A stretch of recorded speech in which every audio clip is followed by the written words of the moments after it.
Art is the forgotten fifth pillar of health. I think we all intuitively know that engaging with creativity and the arts makes us feel happy. It gives us more of what we need. It allows us to experience awe and wonder. And nothing beats hearing firsthand from other people whose lives have been impacted positively by engaging more with creativity and the arts. And so, given my passion to unveil other people's personal stories, I sat down with Gemma. And this marked the beginning of Field the Notes.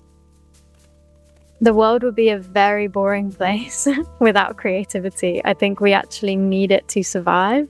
I think it's what comes through in celebration. When we think about our happiest memories, they're probably in nature or around people or doing something that's within, it doesn't necessarily have to be creativity, but within connection. And I think creativity fuels that connection too. Not only does creativity bring fun, but it brings presence. And I think that a world without creativity would be a world without presence, I think. So, yeah. Yeah, I love that. Yeah, and literally what you said about...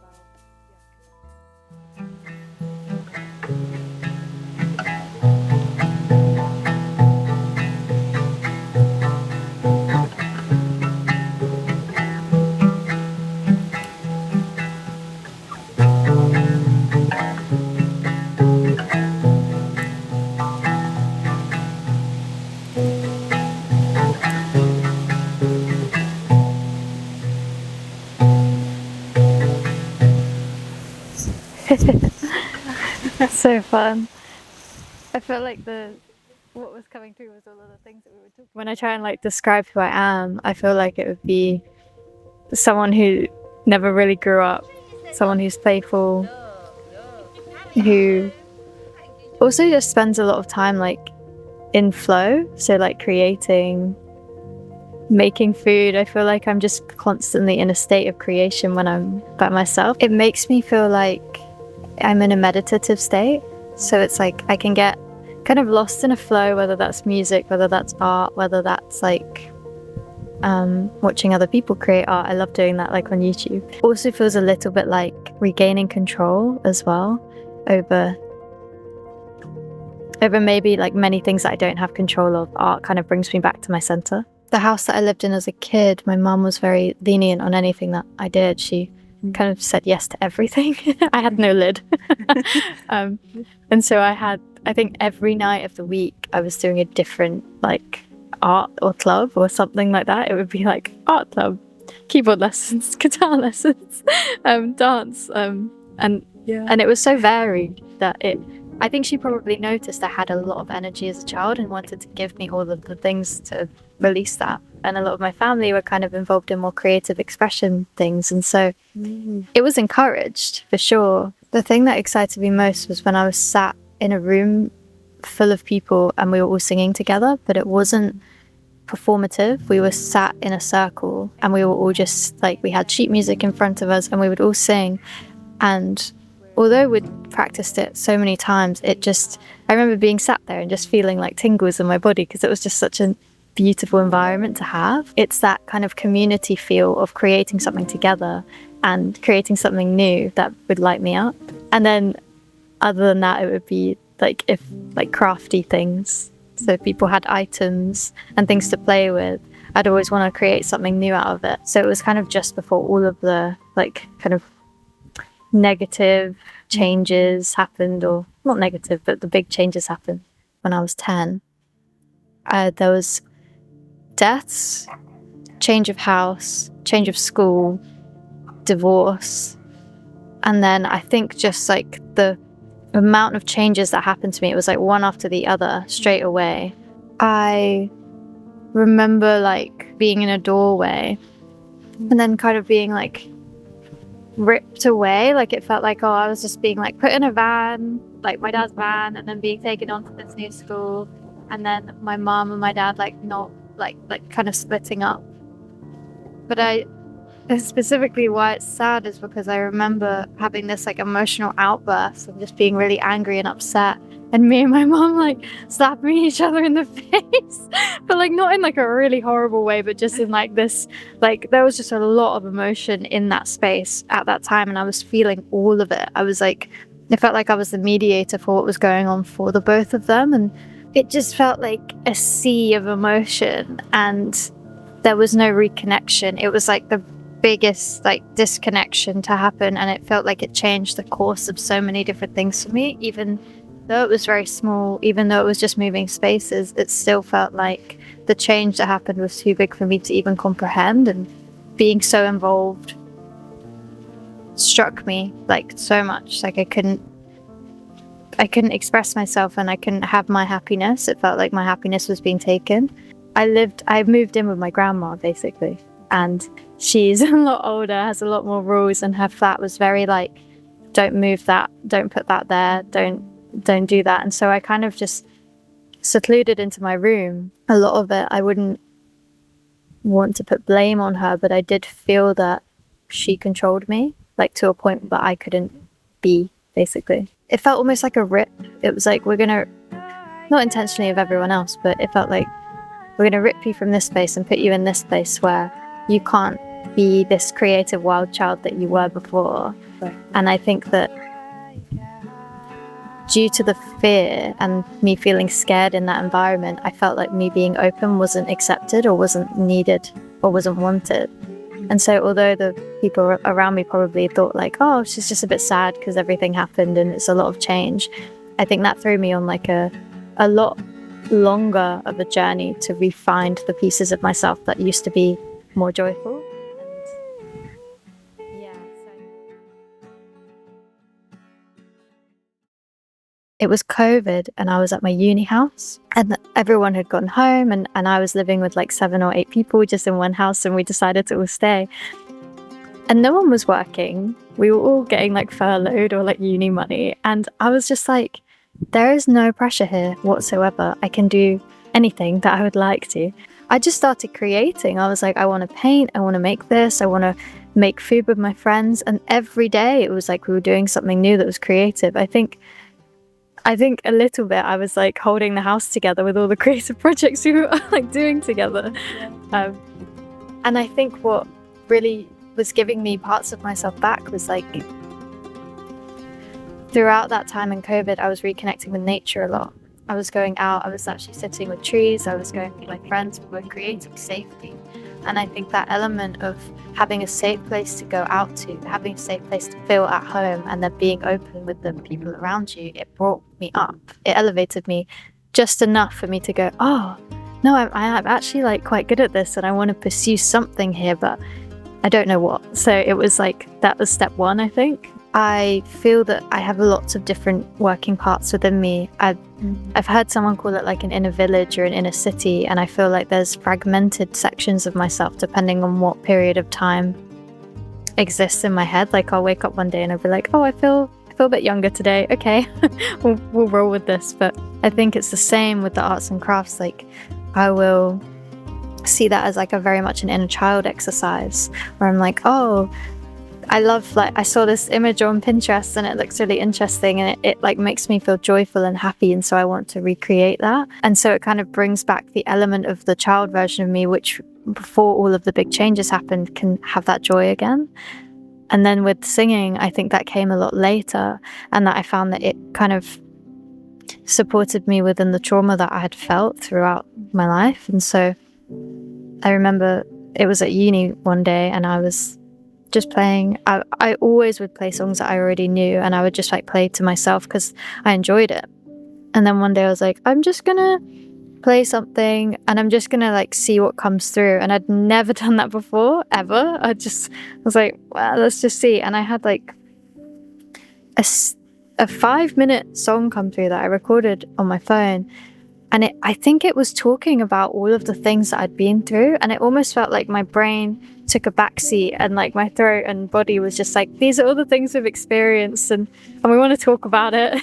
I was like, oh, okay, like I'm ready for that. I want that too. And so I think music to me comes through emotional depth and like healing. I didn't feel like I had a voice. I think throughout all of the things that happened, I just felt like I couldn't speak to people because my control was taken away, my options were taken away, and then that meant that I kind of like lost the parts of myself that pre-10, I was very vocal, very loud, would always speak to people about my needs, and I just stopped because I thought that it meant, oh, you want and need something, like that's not a good thing, like you just have to accept what comes to you and what happens to you. And so I think music and playing and singing emotionally actually unlocked the parts of me that weren't happy about what happened and weren't able to fully express what I needed to at the time.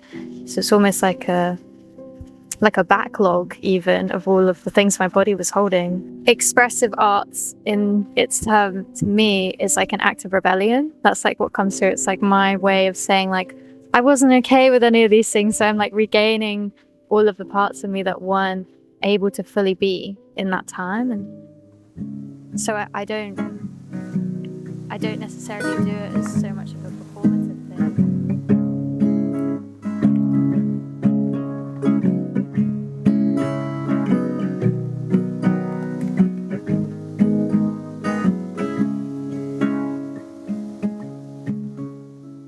I was always doing things behind the scenes. But as soon as I started showing people, telling people about it, and like embodying the creativity rather than just being like, oh, I do this like little thing, like actually being loud and expressive about it, then my life started changing really quickly. Like I would tell people my needs and wants and desires and goals and create, and by running workshops and things. And I think it changed my life.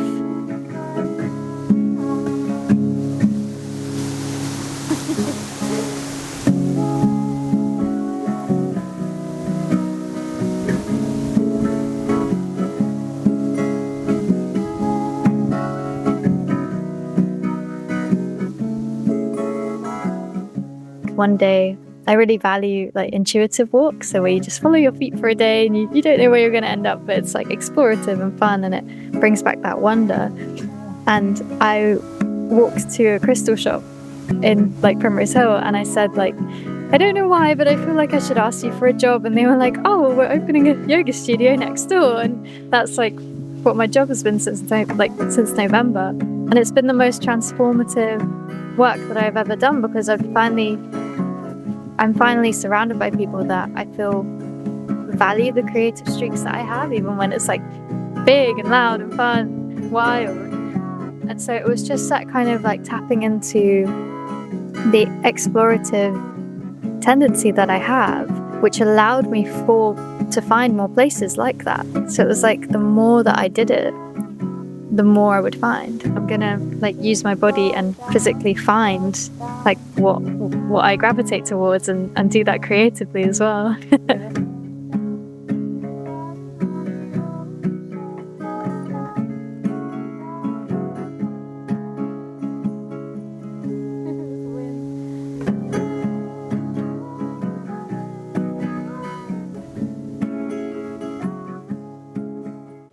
When I create things, for example, I was playing with thread. I was like just creating with threads and strings and things, and I was noticing that as I dropped it down, I didn't necessarily need to control where it went because it was making its own spiral, it was making its own form. And so it's like working with the world rather than against the world, I think is a really beautiful notion to have. Like when something's not working and you don't feel that you should move forward with something, like let the world guide you, and like you don't need to forcefully, aggressively push back on something if it's not working, because there's a reason for that. And you'll realize like the best places that you end up in are places from like not a lot of force having to happen. Like it can be easy. It's like what comes through, yeah. And when I finally listened to the gut instincts, that voice started growing and becoming louder, and I was like, oh no, this is something to be trusted, if not more than the logic brain sometimes, because that part can reside in fear. And I feel that I don't want to act every day from a place of fear. I want to act from a place of free-flowing love, like creativity. And that's what guides me into like this world, this like space.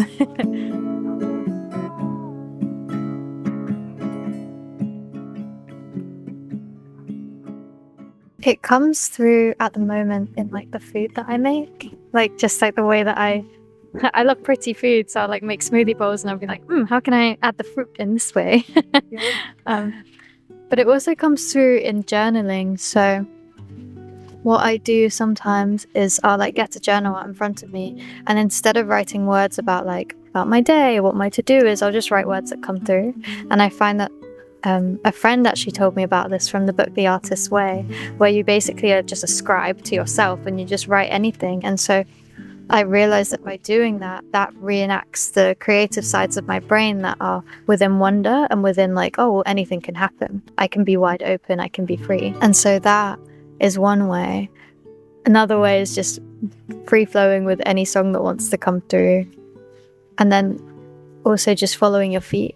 So it's like four different things, but the following your feet thing is where you just go on a walk, but you don't bring your phone, you don't have a map, and you just go and you just see where you end up. Like, have some idea where you are, don't get lost. But I find that when that happens, it brings back a sense of, it makes you feel like what's coming next. It kind of gives you the element of surprise and spontaneity in life that I think we miss out on so much by living in our own routines. So it's almost like I routinely don't live in routine to allow that to come through. I think for a long time, I wanted to work in conservation and work in sciences and call myself like a conservation scientist. And that was like the first thing. And I kind of threw away the aspect of ever becoming an artist or ever calling myself one, because I thought that title was something that didn't belong to me. Like, I thought to be that you had to have gone to a university and studied an art course and done something really big to be an artist. But I think what I'm noticing now is that to be an artist, you're just in a space of expression, and you're just in that in a constant way. I feel so much more confident now being able to say that I am, like, and accepting it and not feeling like I need to shun it away because I want to be a scientist. I'm just noticing now that it feels what's so true to me to call myself that. It almost feels like I'm taking ownership over that name because it's something that can be translated to like human society of like, oh, that's what I am, this like embodied expression of many different forms. And feels like the creativity that I do has meaning behind it now. I'm like seeing the grey in it. It's not so black and white now of like my grandma controlled me my whole life and now I can't do the things I want to do. It was more like I've been on a creative journey and I'm exploring how those situations and those circumstances changed me into the person I am now. When I create, I think, like, what does this mean to me? And like, what's it going to mean to someone else? I remember like being very creative and then having people say to me like, we're not all the same, you know, like we're not all as creative as you, and like saying it in like a jealous sense, maybe not a jealous sense, but like a sense with a slight tinge of like anger to it. And I would then say no, like inside I was like, no, but it's alive in us, it's just not activated, like it's just not there yet. Like you can disregard that part of yourself and say we're not the same, but like I can see it within you and I know it's there. And so it doesn't necessarily have to be like from a point of anger or trigger. It's just like, oh, well, how can we awaken this part? Or what can we do to reignite the flame that lives within all of us? Like presence, creativity, like that word to me is interchangeable. I think we can all access it. I think it's there. We've added gates around many things, around many forms and titles that we give ourselves and job roles and all of these things. But what I'm realizing is like we can give ourselves, we can create ourselves, we can become the person that we want to be. We don't need permission from someone else to become that. Like it's all down to us to take our power back, take our control back. And if there's something that we want to do, like we can go forward in that and just do it. It's not it's not down to anyone else to give us that key. Like, we have the key ourselves to just like unlock the gates. I want to be a musician that's sharing for more people and being able to be more of a performer than what I'm doing. And I also feel that it will be within like the artist wellness retreat spaces. I would like to run retreats where like artists can come and then they can access, or people that maybe aren't artists and would like to explore their creativity can come to and explore that. I'd like something that is for me and I can like come into my embodied artist where a lot of people can see that, and then also be able to support others who are on that journey and on that pathway of wanting to be more expressive and be more creative. So that's what I see. And I'd love to do bigger art projects, like long ones, and making music videos, producing songs and performing those to people, and just making others feel included in that, like not feeling like I'm separated from that, just being like, no, this is like a co-created space, like we're all doing this together. It's hard for me to say these things out loud, I find, because it's what I'd like, but it feels like I don't want to do it from like the bigger ego that comes through. But I think there is like a part of myself that does like have a vision and have a goal and have an intention in mind, and I just want to I want to let that unfold. I want to let that unleash and let that happen, and not like hold myself back from doing anything that really feels true and natural as well. So yeah, it's like many parts play. Fear of being inauthentic, because what I notice is in the place of the music world or the artist world is that you can put on a persona and put on a mask of who you'd like other people to perceive you as, and then that mask becomes separated to who you are as a person. And I feel that because mine is so blended, it's like I can put on a show, I can like act on who I am, but I would like to not have to put on such a big mask to be seen as a musician and artist and to share. And so I feel that when I am sharing, it's primarily in wellness spaces, it's primarily in like maybe more spiritual or conscious spaces, because it seems like that version of myself that's unmasked can be more seen in that. I'm trying to find the middle ground, and I know I'll never truly get middle ground. It will always go from one side to the other, but I want to try and make it so it's balanced in a way, and not find myself in years to come and be like, that was not me. Or that was not me enough. So just finding balance. Yeah, it really sounds like it.